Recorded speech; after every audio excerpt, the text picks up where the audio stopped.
Amen. On va présenter ces instants au Seigneur, si vous le voulez bien. Seigneur éternel, nous te rendons grâce parce que nous avons encore la liberté de nous réunir ensemble pour méditer ta parole, pour chanter des cantiques, pour prier, pour te louer. Seigneur, nous voulons te remercier pour cette liberté. Nous ne voulons pas faire de celle-ci indue. Et Seigneur, oubliez que d'autres de par le monde de nos frères ne sont pas dans cette liberté. Seigneur, te demandons de nous donner un cœur disponible afin que nous recevions cette parole, cette nourriture que tu as mis en réserve pour nous. Et nous ne voulons pas oublier tous nos frères qui sont persécutés de par le monde, qui n'ont pas justement cette liberté, qui sont emprisonnés, qui sont torturés, mis à mort à cause de leur foi. Nous te prions, Seigneur, de les délivrer des mains de leurs bourreaux. Et Seigneur, s'ils doivent te rejoindre alors que ton esprit les assiste et que tu les recueilles auprès de toi pour leur donner la couronne de victoire, Seigneur. Nous voulons te prier pour ton peuple d'Israël, te prions pour la paix de Jérusalem. Nous te prions, Seigneur, pour tous nos frères juifs d'ici en France et en Europe et de par le monde, Seigneur, afin que tu protèges ton peuple, que tu gardes ton peuple et que tu nous donnes la grâce et la bénédiction de pouvoir être une aide concrète à leur côté et de nous tenir auprès d'eux, Seigneur, car nous ne faisons qu'un avec ton peuple d'Israël. Que ton nom soit béni au nom de Jésus-Christ. Amen. Amen. La méditation de ce matin, alors vous allez me dire, Zéon, c'est la fête aujourd'hui, après un peu ce qu'on a remis en place. La première partie va vous paraître sévère, voire dure, et va nous mettre un peu dans une position où on se dit, mais on va jamais y arriver. Et en premier lieu, ça s'adresse aux serviteurs de Dieu qui ont une responsabilité bien plus grande que ceux qui ne sont pas appelés à un ministère, mais nous sommes tous malgré tout concernés parce que nous sommes membres de l'Église. Alors, au début, ça va paraître très sévère, très inaccessible, mais je vous rassure, ça va bien finir, et même très bien finir. Alors ne vous inquiétez pas. On va ouvrir nos Bibles dans la première épître aux Corinthiens, au chapitre 11, et on va lire à partir du verset 4. On va d'ailleurs lire que le verset 4. Donc 1 Corinthiens 11, verset 4. Tout homme qui prie ou prophétise, portant quelque chose qui tombe du dessus de sa tête, et là franchement la traduction elle est parfaite, déshonore son chef. De même, toute femme qui prie ou qui prophétise la tête non voilée déshonore son chef. On arrêtera là notre lecture pour l'instant. Tout homme qui prie ou prophétise avec quelque chose qui tombe de sa tête. Parce que quand on regarde le texte grec, il n'est pas parlé de voile, il n'est pas parlé de couvre-chef. Il y a écho, qui veut dire maintenir, tenir quelque chose dans sa main, et il y a kata, qui veut dire sur, au-dessus. Donc, ce texte-là, ce passage-là, le verset 4, ne nous parle pas du tout ni d'un chapeau, ni d'un voile, ni d'un talit, ni d'une kippa. Et c'est ce qui m'a interpellé, parce que j'en parlais avec notre frère Frédéric, qui me dit, mais il n'y a pas parlé de couvre-chef là. Par contre, comme je le disais tout à l'heure, à chaque fois qu'il y a une action à faire, une obéissance à faire de manière physique ou matérielle, il y a une résonance spirituelle. Donc il nous faut chercher la résonance spirituelle, il nous faut chercher la raison. La raison de ne pas se couvrir la tête pour un homme, nous l'avons dans le verset 7. Là, il est bien parlé de katakalupto. Katakalupto, c'est le voile de la femme. Alors, je sais qu'il y a certains enseignants, dont un que j'apprécie beaucoup, que j'apprécie toujours beaucoup, mais qui, à mon sens, s'est fourvoyé. Il est resté tout à fait sur le texte qui dit « Ah, mais la chevelure de la femme lui a été donnée en guise de voile, donc il n'y a pas besoin de se voiler. » Or, ce n'est pas les deux mêmes termes. Katakalupto, c'est bien envelopper pour dissimuler quelque chose. Et quand il est dit que la femme doit porter un manteau, c'est un autre terme qui veut dire, pas un voile, mais un manteau, voilà. C'est la matronesse romaine qui avait un manteau et un voile. Le manteau nous parle de la noblesse. Le manteau de la matrone romaine montrait son statut social. J'en ai déjà parlé dans d'autres méditations. Le voile, c'était qu'elle était respectueuse, c'est-à-dire qu'elle n'était pas avec une toga, donc pas une prostituée. Donc le manteau, c'était une femme respectable, et le voile montrait qu'elle n'était pas prostituée, qu'elle était mariée et qu'elle était de noble famille. Donc voilà pourquoi Paul nous dit que la femme soit voilée. En d'autres termes, quand la femme se voile, elle reforme la dame. En fait, elle revient dans la chair de son mari, d'où elle a été tirée, pour reformer la dame initiale. Et cette Adam est dévoilée devant Dieu. Alors, je me suis intéressé à ce premier verset, verset 4. Je me suis dit, mais Seigneur, pourquoi tu n'as pas dit le talit ou que sais-je encore? Parce que la profondeur spirituelle, la voici.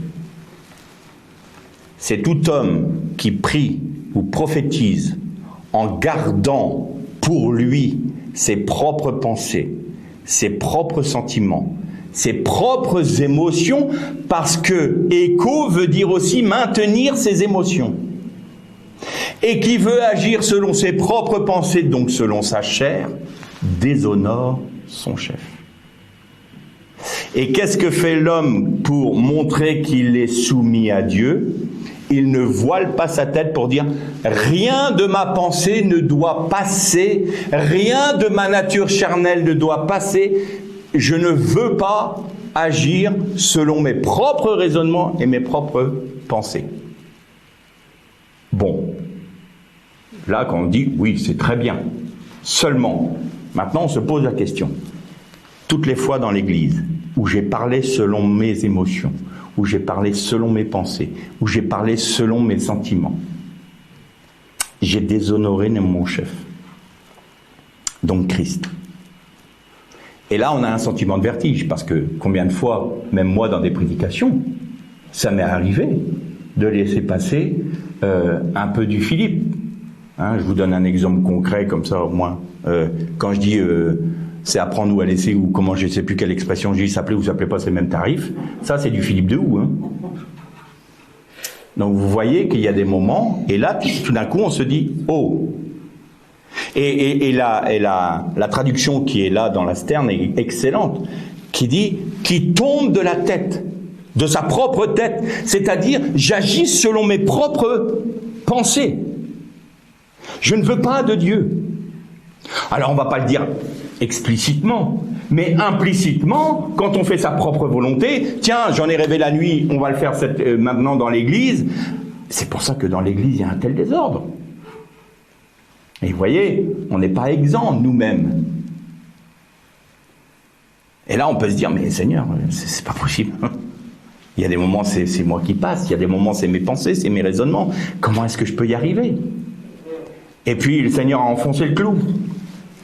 Vous savez, dans l'épître aux Éphésiens, je crois que c'est où il est dit « Aucun cupide n'entrera dans le royaume de Dieu, n'aura pour héritage le royaume de Dieu. » Cupide, c'est écho aussi, qui maintient, qui garde beaucoup.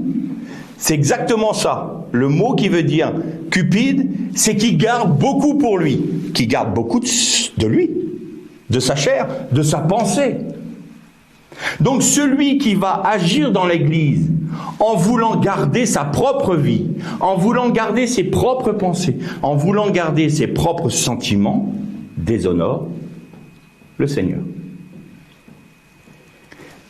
Donc je parle pour les serviteurs, là ça doit nous calmer et de se dire, mais là on a besoin de tomber à genoux et dire Seigneur, purifie nos cœurs.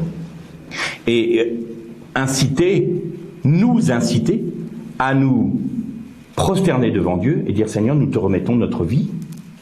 Parce que, mais combien de fois, moi, j'ai agi selon mes pensées, selon voilà, mes propres interprétations, sans chercher à connaître ta pensée. Et parfois on se fourvoie, même souvent, sur nous-mêmes, sur l'Assemblée, sur nos frères. Et on porte un jugement sur telle ou telle situation, on se dit, on ne cherche pas à penser de Dieu, voilà, ça doit être comme ci, ça doit être comme ça. Mais non, Seigneur, toi, quelle est ta pensée sur cette situation ? Quelle est ta pensée sur ma propre vie ? C'est pour ça que le roi David disait, sonde mon cœur, ô Dieu, et connais si je marche sur les voies de la justice. Sonde mon cœur. Le roi David avait très bien compris qu'il était incapable de se juger lui-même. On se trompe. On se trompe, on est limité. Et donc Cupide veut bien dire ça. Ah, c'est pas que amasser de l'argent, c'est garder notre vie. Et que dit Jésus ? Celui qui voudra garder sa vie la perdra. Et donc on se dit, mais là on a un sérieux problème. Un sérieux problème parce que la pensée de Dieu est bien au-delà de la nôtre. Et elle est inaccessible. Et on peut se dire, bon, le Seigneur fait grâce. Oui, il fait grâce. C'est comme il m'arrive souvent de le dire, si le Seigneur nous jugeait à chaque instant selon sa rigueur, comme Ananias et Saphira, nos cultes seraient des services d'inhumation. On aurait des morts en permanence. Donc le Seigneur nous fait grâce. Mais le Seigneur ne nous dédouane pas de notre responsabilité de chercher sa face, de la comprendre et de se mettre en conformité à sa parole. Le Shema Israël veut bien dire « Écoute, comprends ce que je dis, saisis ce que je dis et conforme-toi, obéis. » Donc à partir du moment où le Seigneur nous éclaire sur sa parole, eh bien il faut que cette parole germe en nous et qu'on ne se dise pas « Bon, le Seigneur fait grâce, je continue comme avant. » Là on est responsable. Alors, il y a un autre texte d'Éphésiens, parce que c'était dans Éphésiens le Cupide, mais il y a un autre texte d'Éphésiens qu'on va lire tout de suite, et vous allez voir, ça commence déjà à nous donner le commencement, j'ai envie de dire, de la solution. Et ça, on le trouve dans le chapitre 1 et au verset 6. Éphésiens, chapitre 1, verset 6. Afin que nous lui offrions nos louanges à la mesure de la gloire et de la grâce qu'il nous a donnée par le bien-aimé. Et la traduction encore plus précise, c'est « qui nous a rendus agréables au Père par le bien-aimé ». Et là, on entrevoit une solution à notre problème qu'on a évoqué là avant. Seigneur, comment puis-je faire satisfaire ton cœur ? C'est pas possible, j'y arriverai pas. Je peux pas. Parce que il y a mes pensées, il y a mes sentiments, il y a mes émotions, il y a mon caractère, il y a mon manque de connaissance aussi, mon manque de compréhension. Comment est-ce que je peux satisfaire ton cœur, Père ? Il nous a donné la grâce de satisfaire son cœur par le bien-aimé. Et donc, on comprend que c'est la vie de son bien-aimé en nous qui satisfait le cœur du Père. Et on va lire un autre texte, très important. On va aller dans Exode, chapitre 28, et on va lire le verset 30. Exode 28, verset 30.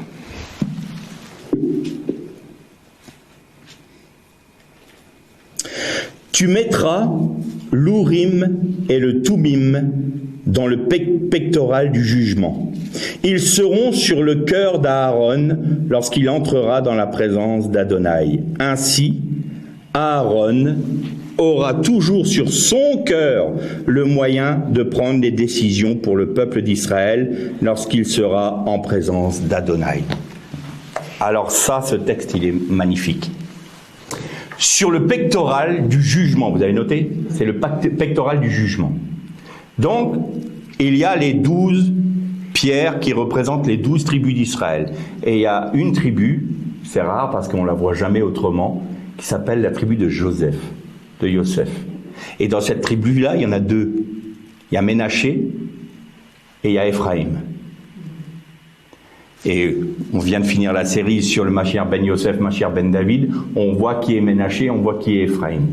Donc nous sommes nous-mêmes tous représentés sur le pectoral du grand prêtre. L'Épître aux Hébreux nous dit bien que Jésus est le grand prêtre, par excellence. Et donc, sur ce pectoral du jugement, il y avait toute la tribu d'Israël, tribus d'Israël, qui étaient présentées à Dieu en étant sur le cœur, je paraphrase, de Yeshua. Donc c'est pas nous qui nous présentons devant Dieu en disant « Seigneur, j'ai fait ça pour toi, j'ai pensé ci, j'ai fait comme ci, j'ai fait comme ça, j'ai travaillé pour ta gloire ». Ça n'a pas de valeur, ça. La seule valeur que nous avons, c'est que nous sommes nous-mêmes portés sur le cœur de Yeshua auprès du Père qui nous rend Urim Tumim. C'est quoi le Urim et Tumim? Alors, on dit, ah mais ça c'est le sort, c'est un truc un peu nébuleux. Urim et Tumim, il y en a même qui sont partis dans l'occultisme avec ce texte-là. Alors il faut qu'on aille chercher, que veut dire Urim et Tumim? Urim vient de la racine or, qui veut dire lumière. Donc Urim, c'est autant une lumière qu'une flamme.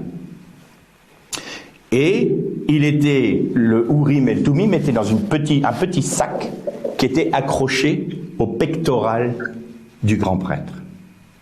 Et donc, ça veut dire quoi? Ça veut dire que le grand prêtre, en faisant l'office du temple, en sacrifiant les animaux, en versant le sang, portait tout le peuple devant Dieu sur son cœur, et il l'éclairait de la lumière de Dieu et du feu de son jugement. Il y a la flamme et la lumière. Donc, on était, par le grand prêtre, amené dans la lumière divine qui n'est rien d'autre que la lumière du jour 1, donc la lumière du Messie, et nous sommes au contact du jugement de Dieu sur notre vie. Le Tumim, ça veut dire perfection, littéralement. Donc c'est la lumière et la perfection. En d'autres termes, quand Yeshua a donné sa vie, il nous a portés sur son cœur. Il n'a pas offert le sacrifice d'un animal, il a offert son propre sang en nous portant sur son cœur, nous ramenant dans la lumière du jour 1 et nous rendant parfaits aux yeux du Père.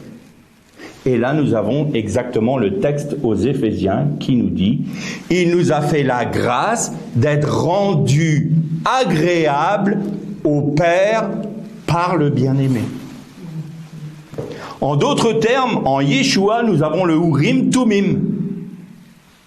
Nous sommes rendus parfaits. Mais Tumim vient d'une racine Tamam qui va encore plus loin.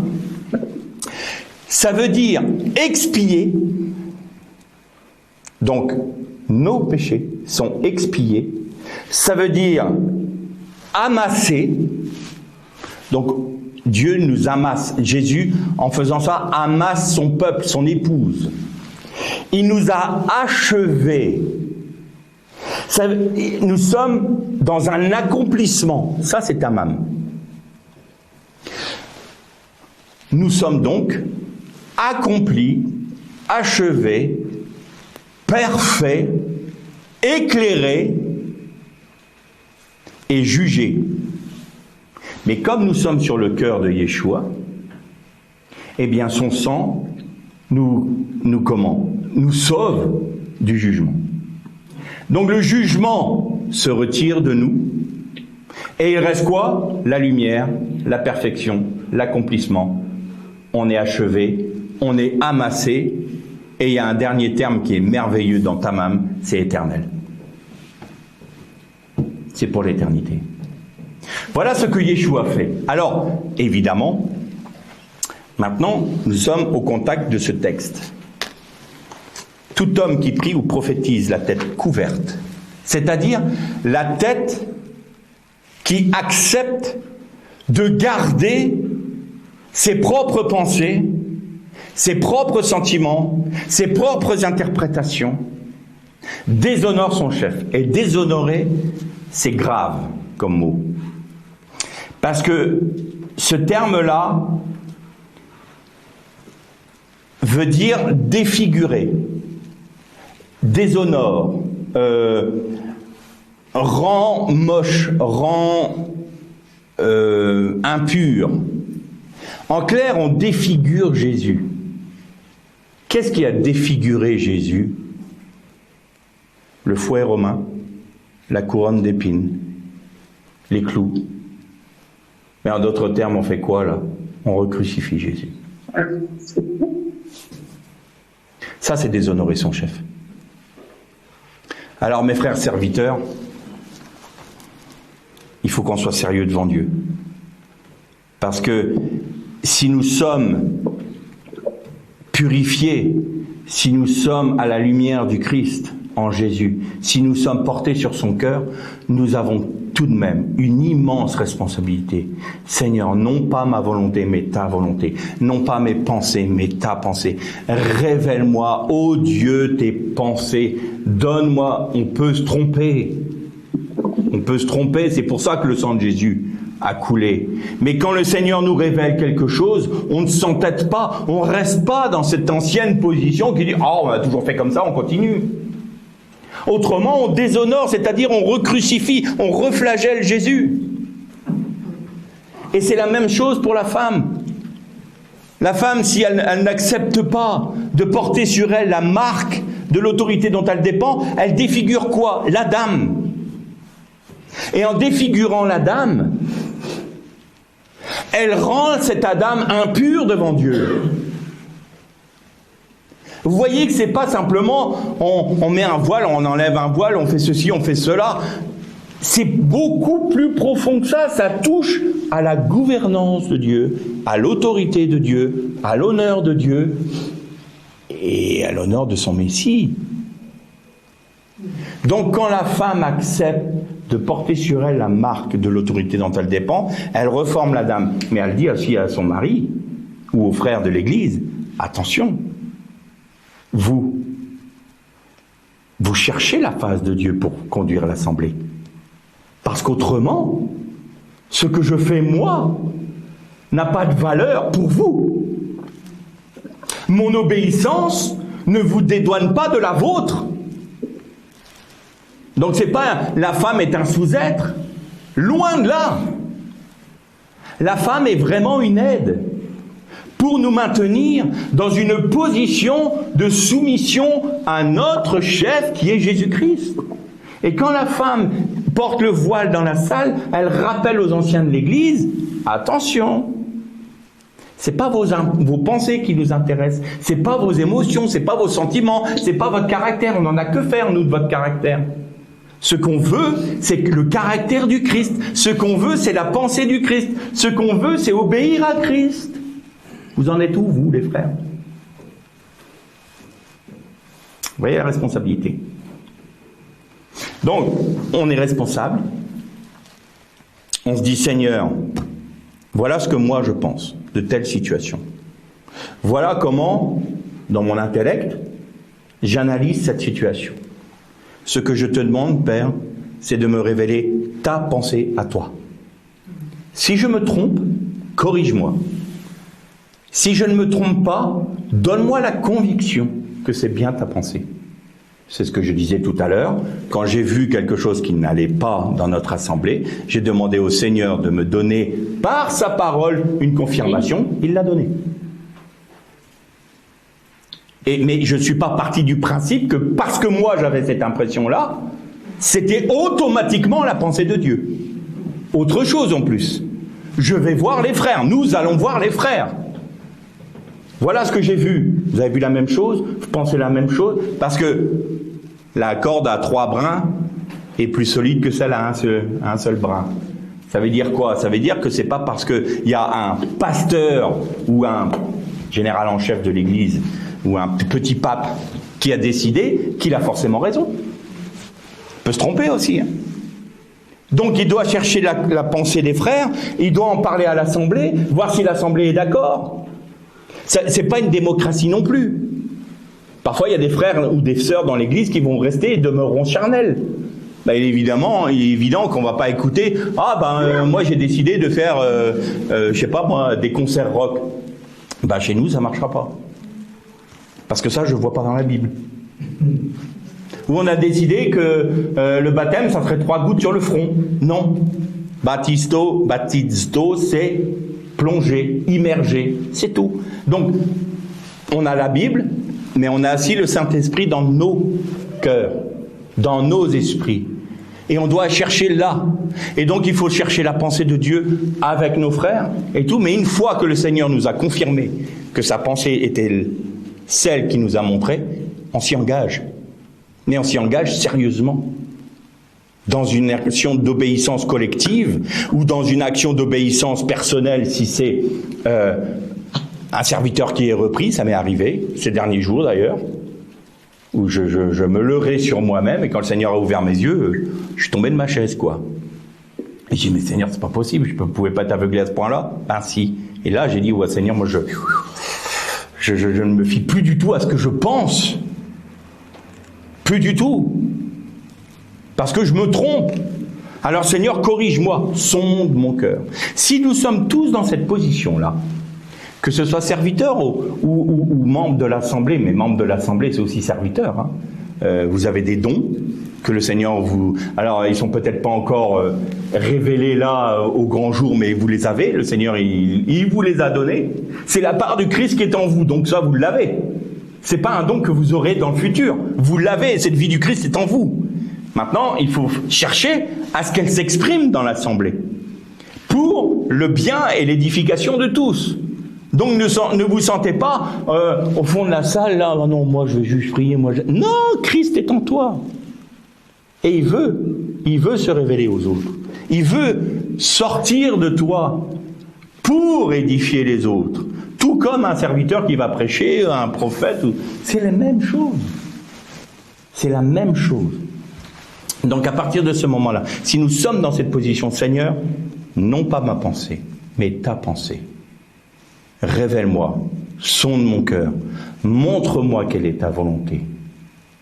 Et dans cet état d'esprit d'obéir au 8e de seconde après la révélation, c'est-à-dire immédiatement. Tu as dit, je fais. Ah oui, mais ça va me coûter. Tu as dit, je fais. Si ça me coûte, je perds ma vie. Mais je perds ma vie pour garder celle de Christ. Voilà, ça c'est le disciple. Après, le Seigneur va pouvoir édifier toute son assemblée. Et si même il y a des frères et des sœurs, parce que c'est immanquable, une assemblée n'est pas faite que de vainqueurs. L'Odyssée n'est pas que des vainqueurs, mais les vainqueurs étaient là pour quoi? Ils étaient là pour porter toute l'assemblée auprès du Père pour qu'elle soit bénie. Vous avez remarqué que les Lévites étaient dans le fond du Jourdain pendant que tout le peuple traversait. Eux, ils sont restés dans le Jourdain, c'est-à-dire dans la mort. Ils voyaient même pas le pays, ils voyaient une berge boueuse. Et ils portaient l'opprobre du Christ, c'est-à-dire l'arche d'alliance, qui, Aaron, veut dire quoi? Veut dire aussi cercueil. Je porte la mort du Christ sur moi. Je perds ma vie. Je vois même pas le pays. Mais tout le peuple passe. Je suis en bénédiction à mes frères. Le vainqueur, c'est pas pour être le héros ou la super compagnie des champions et des... voilà, tout ce que vous voulez. Non, les Lévites et les vainqueurs sont là pour lier le peuple à Dieu. Et pour ce faire, ils n'ont aucun héritage sur cette terre. Seul Dieu est leur héritage. Si nous sommes dans cette pensée de d'avoir seulement Dieu comme héritage, et pas un ministère, pas un service, pas ceci, pas cela, pas telle position ou telle reconnaissance, alors, en satisfaisant le cœur du Père, par la vie du Messie en nous, qui nous porte sur son cœur avec les pierres et les Tumim et l'Urim, alors à ce moment-là, Nous sommes les vainqueurs de l'Église, nous sommes animés du même esprit que le Messie, nous sommes donc de la même nature que lui, donc son épouse. Merle Shalom.